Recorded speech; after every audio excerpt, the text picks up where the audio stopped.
One of the vendors at a local show had more than a dozen long boxes of mostly DC comics priced at 50 cents a piece or 30 for just $10. Today, I'll show you what I got. Check it out. Hey everyone, and welcome to today's video. This is the stack of books that we're going to be looking at.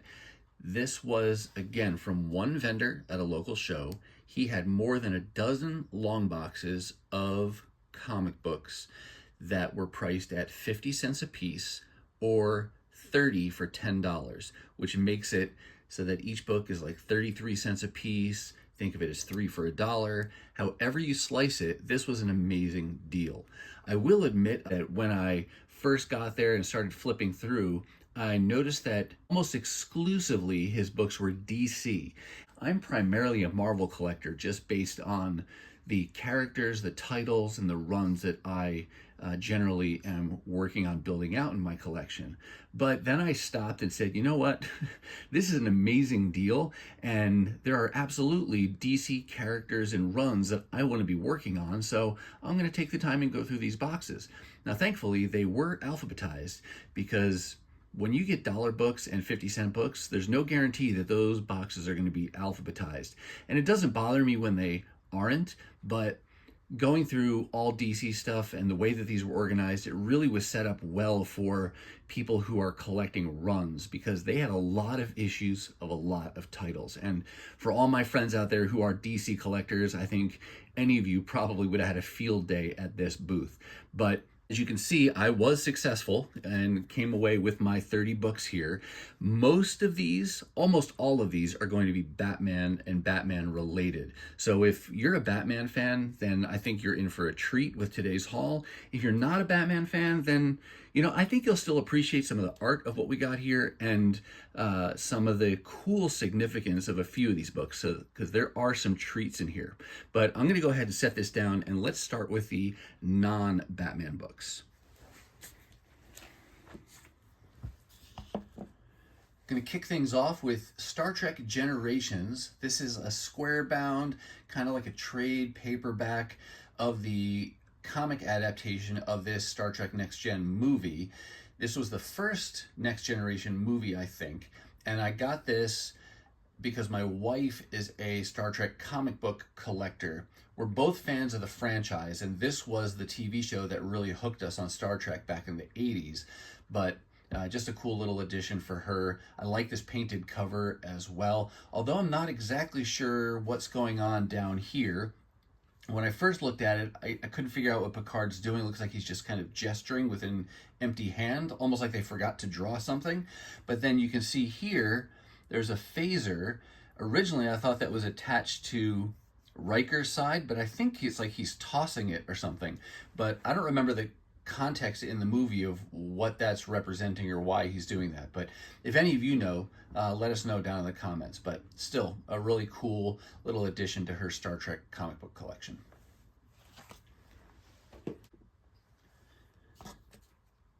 I was really happy to find Superman Adventures #1.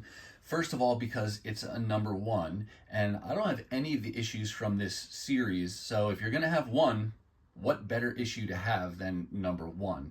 And now, if I want to continue collecting it, I can do that and have the anchor of the first issue out of the way. It also has a really cool metallic reflective feature there in the trade dress and the #1 issue number.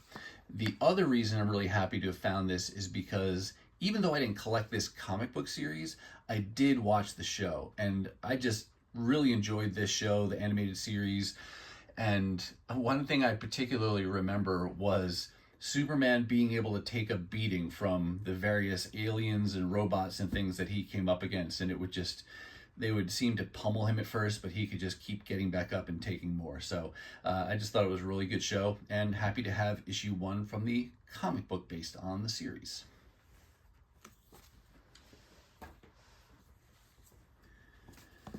Now we're going to get into the Batman books.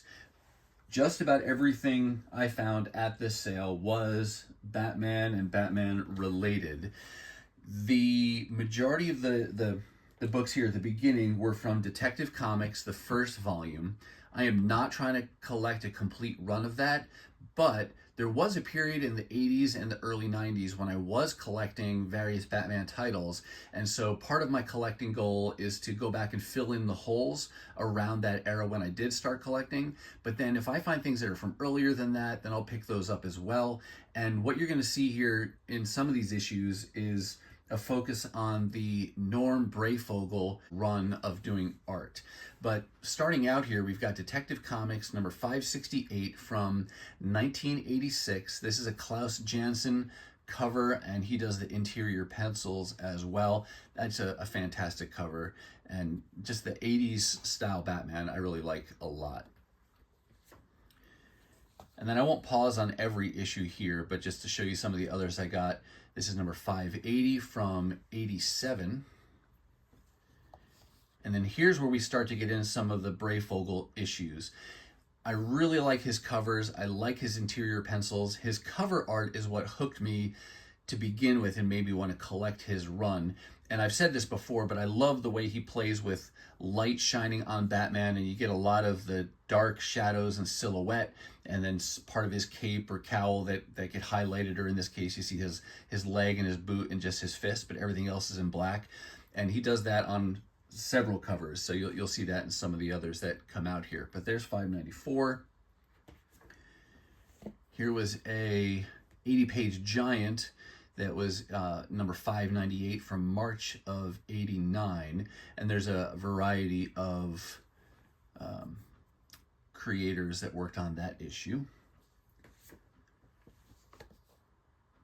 Again, you can see the play on lights, lots of the headlights shining and reflecting off Batman. There again, 603, just a great effect. There's 604.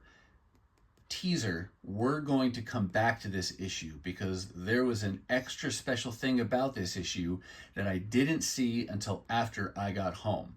One thing I'll show you right now though, this is not the teaser. See how it says free full color Batman mini poster inside?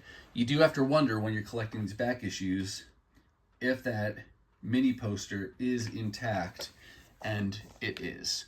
So there it is, the centerfold of that comic. And I believe this is Norm Breyfogle, and that's his signature down there. That's more of a painted style Batman. That's cool if that was included, but there was something a little special about this one. So stick around and we'll come back to that one at the end. Continuing on though, more Breyfogle. There's number 606, 609. Cool cemetery image there. A little bit kind of eerie that they put the creators' names in the on the tombstones there. There's 611. Let me move these out of the way actually.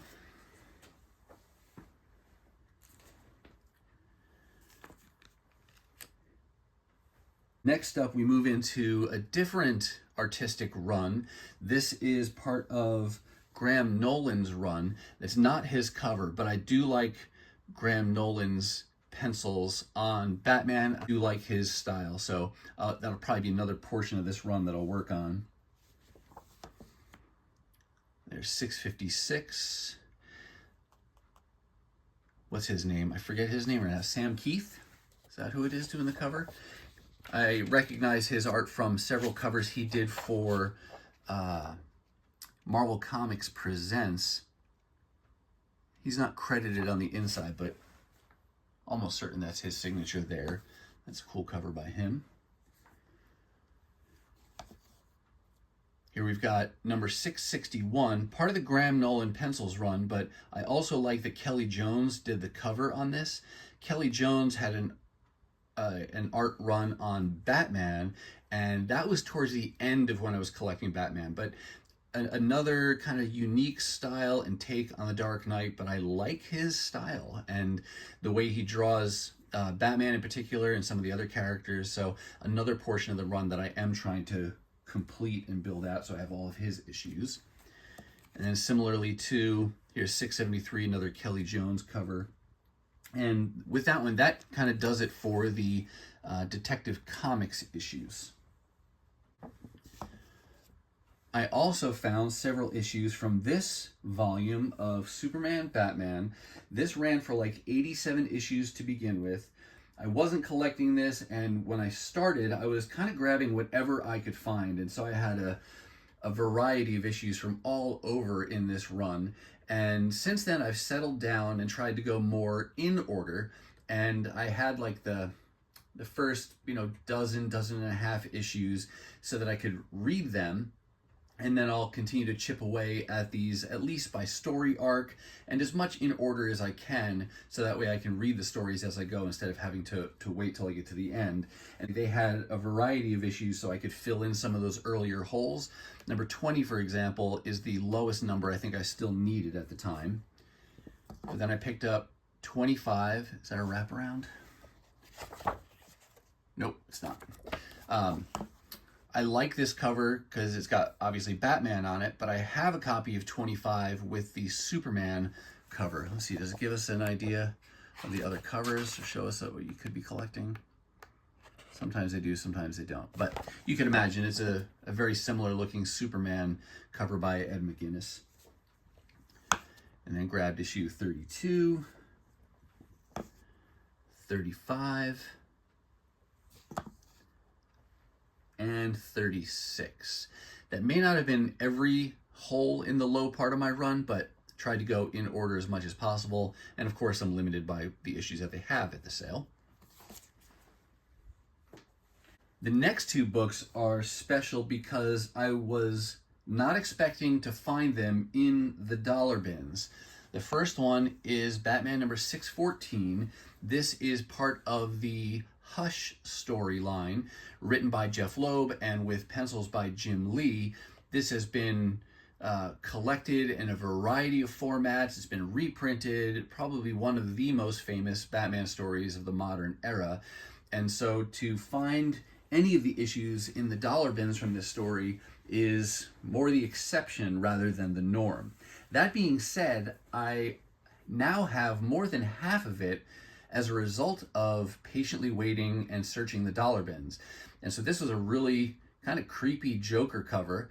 And like I said, number 614, probably the earlier part of the Hush story, but great Jim Lee pencils throughout this story, and really happy whenever I can find, Jim Lee artwork on a really famous story like this in the dollar bins. Figures I'm flipping through and seeing mostly ad pages.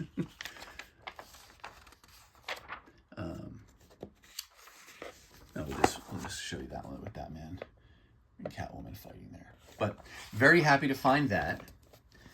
But I said the next two issues I was surprised to find in the dollar bins, and that's because in addition to number 614, I found 619, and I got to take this one out of the bag because it is a gatefold cover that's worth unfolding to look at. In 1 second. Let's move this. We'll bring this in here. Let's see if I can fit all of this on camera. There you go. 3 panels wide for this gatefold cover, of course, with the real close-up of Joker there. But this is the villains variant. I want to say this is like the C cover to 619. And there was, I think, a heroes version as well, and a variety of other variants. There's a pretty cool pose by Batman there. But the other thing to kind of highlight about this particular copy of this issue, I mistakenly bought a duplicate. I knew I had 619, but I thought I had a different cover. And so I grabbed this one. Turns out I already had the villain gatefold cover, but when I put them side by side, there's something interesting about the difference here. So here's my existing copy going behind the new one. Do you see the trim difference on the side there? The new one is probably, it's hard to tell on that side because it's got the gatefold. There you go. If I line up the other edges and you compare the staples, I mean, that's like 1/8 of an inch or more of a difference between the copy I just bought and the copy I already had. And they seem to be about the same in terms of where they cut off each image and things. So I can't detect a difference in what you see on the page, but there's no denying that there is a noticeable size difference in the width of those two comics. Is there a story behind that or not? I don't know what it is, but I thought that was interesting as well. But 2 issues from the Batman Hush story for 33 cents a piece. This was a happy find. This goes back again to the time when I was actively collecting Batman, and this, of course, I jumped on back in 1989 because it was the first new solo Batman book since 1940. Legends of the Dark Knight. They did a variety of covers for this, including different colors of the background, and I had 2 or 3 of them at the time, but not all of them.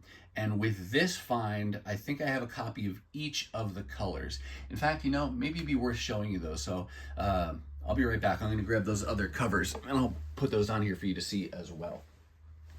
All right, I'm back. So there's the orange, and there was a blue,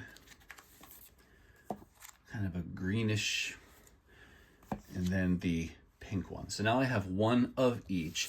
And the other thing that they did, which was really nice, is that inside this variant cover, you have the standard cover. So you get that even when you buy the variant. And I think actually DC is doing this some today, aren't they? When you get a cardstock variant of one of their current titles, you get the cardstock variant cover, but then you get the standard covered inside. And that's a great way to be able to get both covers without having to buy 2 complete books. But very happy to complete the color variants of Legends of the Dark Knight #1. All right, 2 more books to go. This first one is Batman Special #1 from 1984. When I grabbed it, I accidentally or mistakenly thought this was an annual because I found a different annual from Batman. I want to say it was like Batman annual number 8 from somewhere, within this early to mid 80s kind of period. So when I saw the similar logo and the #1, 84, I thought it was an annual, but it's a special. I don't know though what this was about. You seem to get a little bit of a flashback to his origin of when his parents were killed, and then it talks about this. That's Batman's origin, but then you got like a mirror universe version of him where he's called the Wrath. But that's all I know. I haven't looked up any more about this online. So if any of you know the background of this Batman Special, let us know down in the comments so we can all benefit from your knowledge. But grab that. Either way, very happy. Love the logo at that time. And then here is the last one to show you. This is Batman Legends of the Dark Knight #50. Got this primarily because of the cover, and it's a milestone issue being #50, and the price, obviously you can't argue with that. I don't even love that cover. It's kind of creepy. I've never been a real fan of creepy covers, but it was still cool that it was the milestone issue. And I'm going to pull it out because they have a series of pinups in the back that are extra cool. At least one of them I think is extra cool, and I'm going to show you that one. It's by Jim Lee. Again, you get to see some Jim Lee Batman art, but there it is there. I just think that's a fantastic cover or pinup. It's Jim Lee art, which I love, but it's the way it's been colored is not in his typical style, and I really like it. Not that I like his normal style any less or better, but it's just a different approach to it, and I just think it really works well. I would love to see a Jim Lee Batman story kind of colored like that. And I don't know if he did his own coloring. It just says on the left-hand side, I'm reading over here, it's got the contents of all the pinups.